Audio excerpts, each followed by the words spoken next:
Belajar dari lubang paku.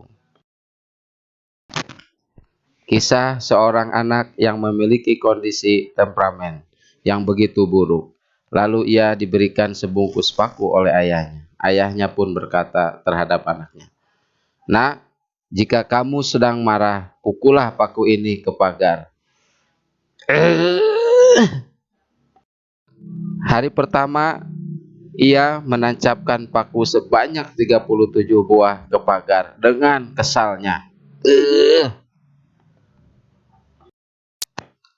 Dengan sikap yang kesal, namun seiring berjalannya waktu, jumlah paku yang ia tancapkan ke pagar mulai berkurang.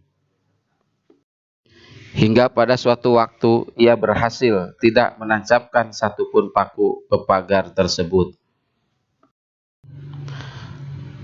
Lalu keberhasilan yang ia lakukan diceritakan kepada ayahnya.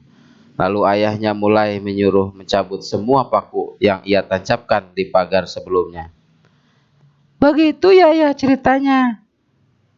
"Nah, kalau gitu sekarang cabut semua paku yang ada di pagar tadi." Maka ia pun bergegas mencabut semua paku yang sudah ia tancapkan ke pagar itu. Setelah selesai mencabut semua paku, ia ceritakan kembali ke ayahnya.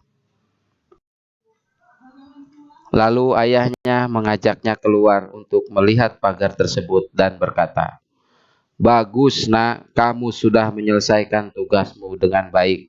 Kamu sudah berhasil menguasai rasa amarahmu juga. Tapi bagaimana dengan pagar tersebut?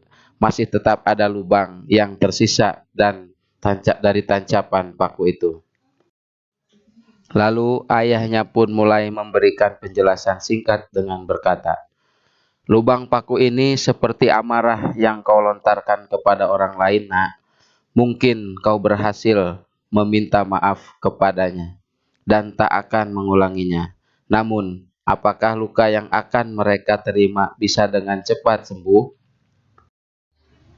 Dari cerita tersebut kita bisa belajar jika ucapan dan tindakan yang didasari oleh rasa amarah hanyalah akan memberikan bekas luka kepada orang lain, meski mereka memberikan ucapan maaf kepada kita ketika permintaan maaf kita lontarkan. Namun, apakah kita bisa menjamin luka yang mereka rasakan dari ucapan atau tindakan yang kita lakukan atas dasar amarah bisa sembuh? Mungkin tidak. Bukan bagaimana cara mereka memberikan ucapan pengampunan kepada kita, tapi bagaimana kita mengendalikan emosi hingga tak menyakiti orang lain. Mungkin lidah adalah salah satu bagian tubuh yang terbilang tidak membunuh orang lain. Akan tetapi, ucapan yang keluar dari mulut kita terkadang adalah salah satu senjata yang menyakiti orang lain tanpa kita sadari.